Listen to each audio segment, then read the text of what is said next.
So hello my dear students and learners.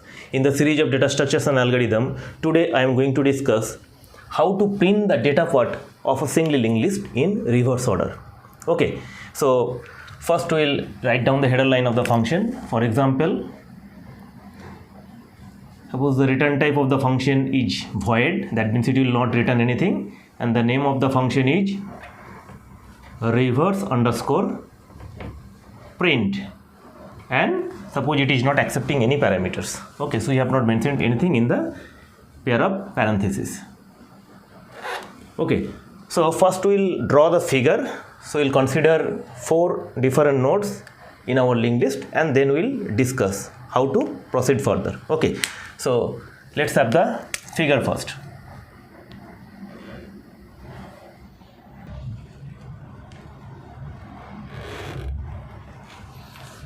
Okay, so let's have this figure having 4 different nodes. So suppose the address of the first node is 100, address of the second node is 200, address of the third node is 300, and the address of the fourth node, which is also the last node, is 400. So this is the first node of the list, this is the second node, this is the third node, and this is the fourth node or last node of the list. Now you know that this is the head pointer. So head pointer will point to the first node, that means it will always keep the address of the first node, that is 100 here. Now the data part, we are storing some random value, for example 7, 4, then 9, then 6, like that. So integer value you have stored, and 100 next node is 200, so 100 next part will contain 200, 200 next node is 300, so 200 next part will contain 300, 300 next node is 400, so 300 next part will contain 400, and 400 is the last node, that means after this node no node is there, so it next part will contain null value since it is the last node. Okay, so the nodes are connected like that. Now we have to print the data part, that means this 7, 4, 9, 6, this data part in reverse order. Now look at the figure. We are working with a single linked list, and in each and every node of the single linked list, we are just kept the information or keeping the information of the next node of the list. Now 100 next node is 200, so its next part is containing 200. 200 next node 300, its next part is containing 300, and so on. Now no node is actually containing the address of its previous node. That means 100 previous node address is not kept in this node. Similarly 200 previous node is 100, so into node 200 we are not keeping the information of its previous node 100. That means in a single linked list we can only move in forward direction. That means if we are in node 100 we can reach to 200, if we are in 200 we can reach to 300, if we are in 300 we can reach to 400. Okay, that means only forward direction movement is possible. But suppose if you are at node number 400, then can you return back to 300? No, you cannot return back, because 400 actually not keeping the information of its previous node 300 anywhere in the node. So that's why in a single linked list this backward direction movement is not possible, and that is the main drawback of a single linked list, and this drawback will be overcome in double linked list that we are going to discuss in the subsequent videos very soon. Okay, so what now the question is, we have to print the data part in reverse order. That means first the last node data part 6 will be printed, followed by the second last node 9, then 4, and then 7. Now you also know that whenever we are working with a single linked list, we have to always start from the beginning of the node. That means from 100 we have to start. Now if we are reaching from 100 to 200, we cannot return back to 100. Similarly, if we are at 200 and if we move from 200 to 300, we cannot return back to the 200. But until and unless we cannot reach to the last node, that is 400, we cannot print the data part what is 6 here.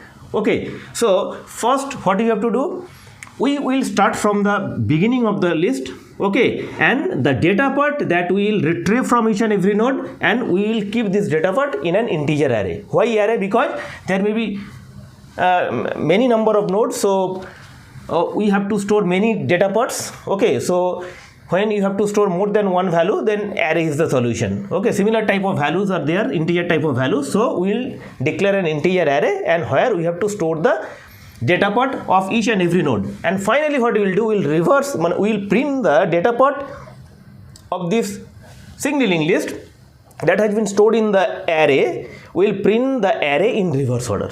Okay, that means the data parts of each and every node will be printed in reverse order. Okay, so let's have the code. So we'll discuss further. So first, what you have to do, we have to, now whenever you are going to print the data part in reverse order, you may have to face two kind of situation. That means the list may be empty, no nodes may be there. So this condition you have to also check. So first we will check the condition whether the list exists or not. Okay, so first we will put the condition if head equals to null, and you know that head always contain the address of the first node, and if it is equals to null, that means first node is not there, that means the list is empty. So if the condition becomes true, that means if head is equals to null, we will print the information printf list is empty, nothing to display.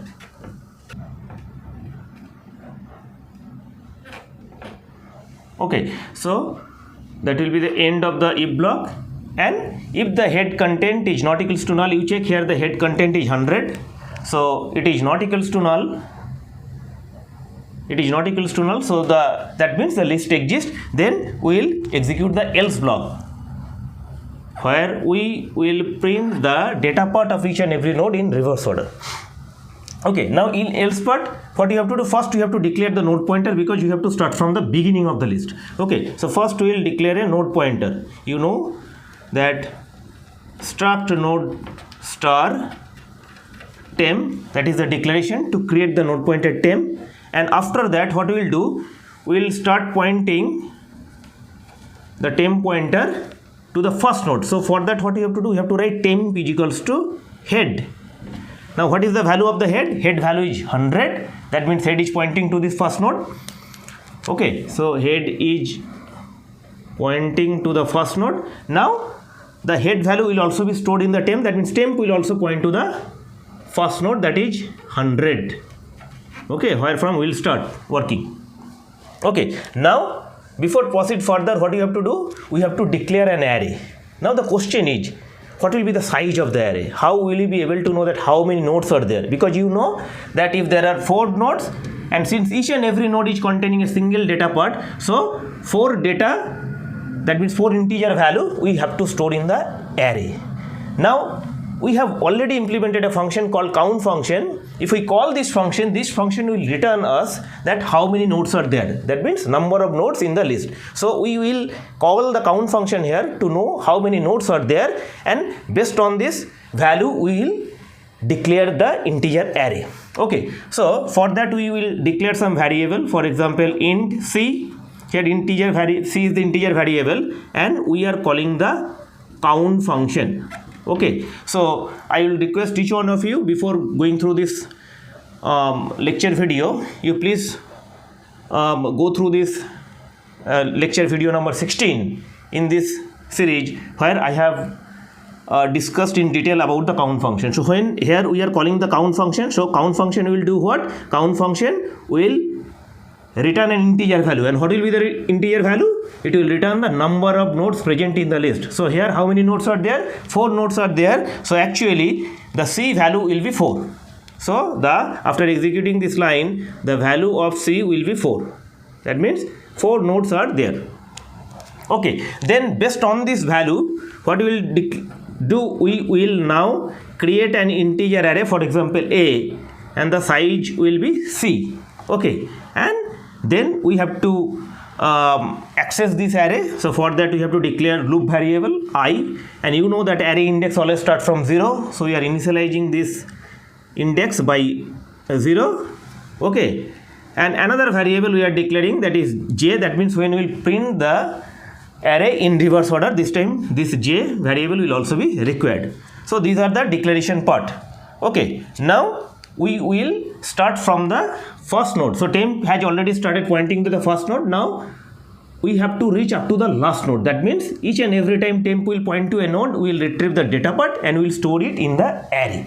Okay, so we have to traverse the entire list. So to traverse the entire list, we have to execute a loop, because there are so many nodes. Okay, so what will be the condition? That means until and unless we are not reaching to the last node, the loop must continue. So what will be the condition? That means while temp is pointing to a valid node. That means until and unless temp is not equals to null. Here temp is pointing to 100, it is not equals to null. That simply means that this node has a valid data point. Okay, similarly, when the temp will point to the last node, that means it will also be a valid node. 400 will not be equals to null.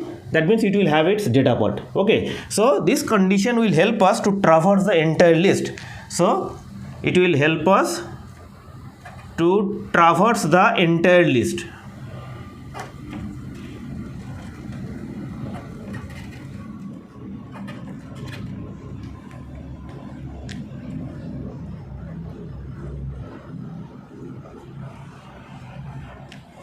Okay, now what we will do? First we will retrieve the data part where the temp is pointing to. Temp is now pointing to the first node. So its data part means temp arrow data. Now so this temp arrow data we have to store in the array. Now after executing this line, look at the board, after executing this line in test C, what will happen? It will create an array. Okay, so we will draw the array. Now here the value of C is equals to 4, you know, so it will create an array having size 4. Okay, so for example, this is the array. Okay, and what is the name of the array? Name of the array is A. An array index will start from 0 and it will last up to 4 minus 1, that is 3. So 0, 1, 2, 3. Okay, and I is 0, that means I is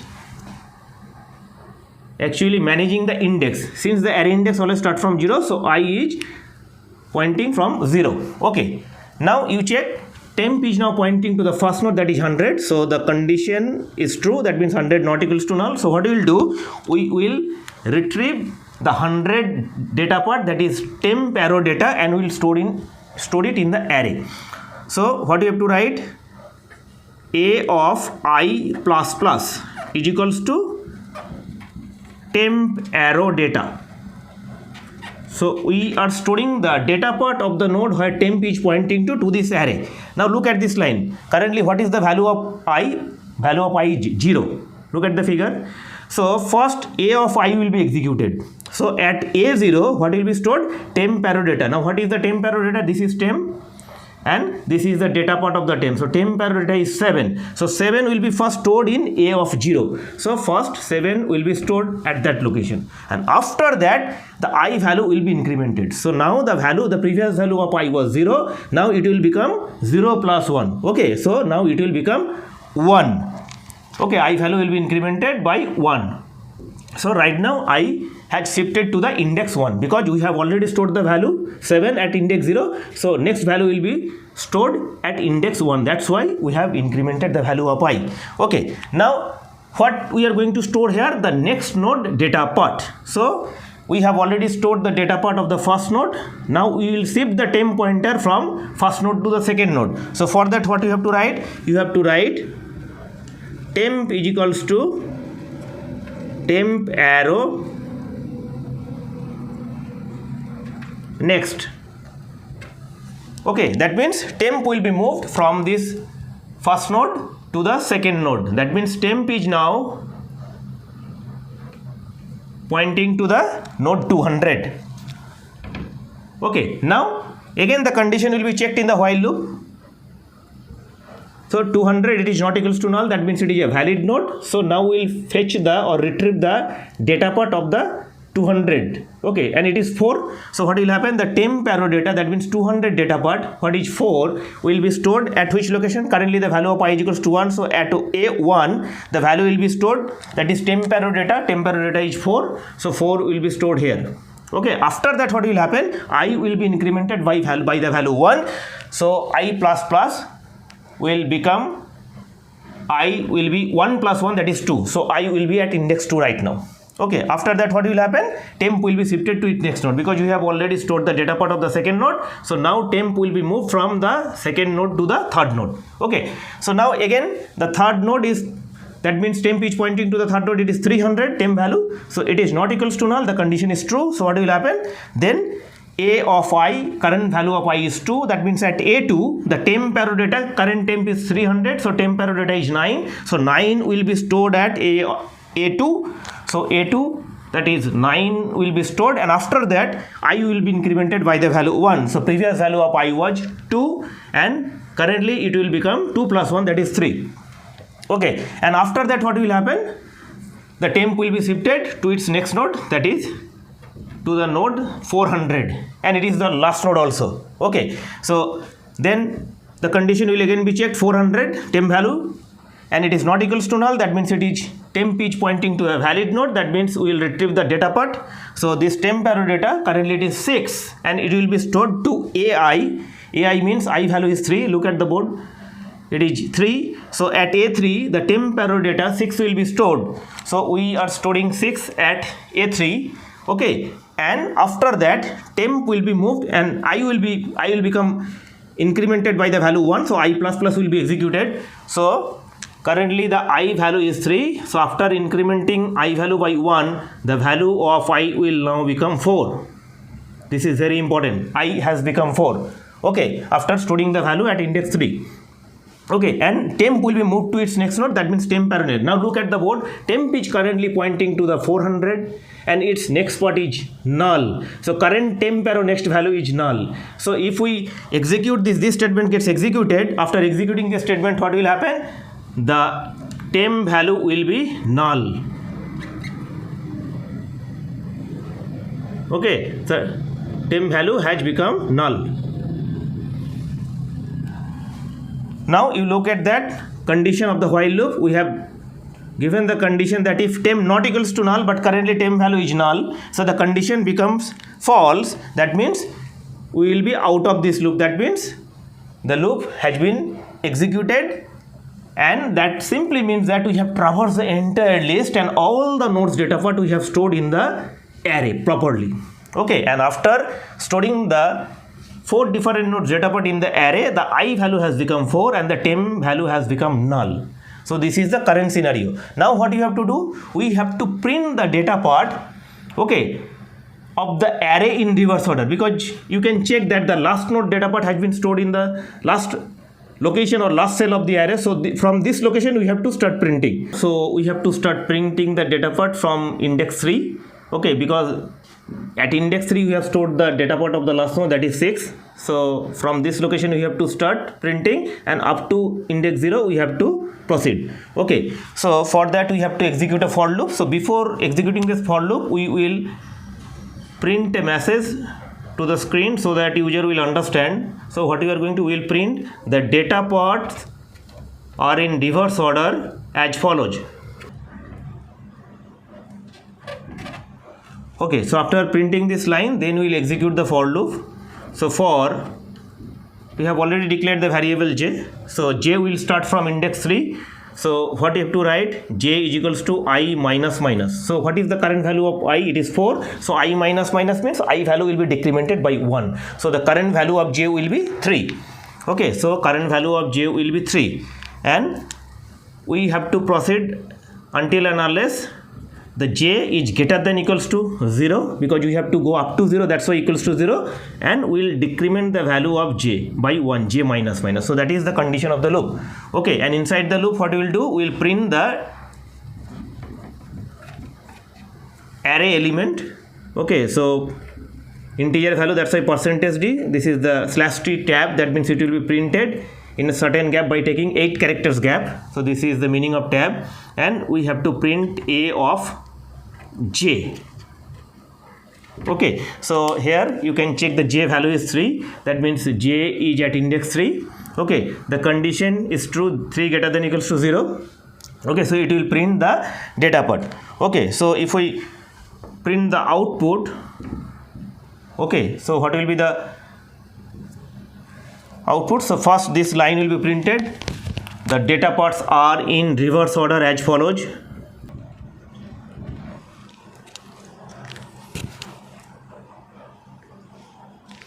Okay, then it will start printing the value from index 0. So a of 3 from index 3, actually in reverse order we are printing. So a3 means it will print the first 6. Then what will happen? J will be decremented. So now the j value will be 3 minus 1, that is 2. 2 is greater than 0. Now a2 values will be printed. What is the value of a2? A2 is, that means j is decrementing.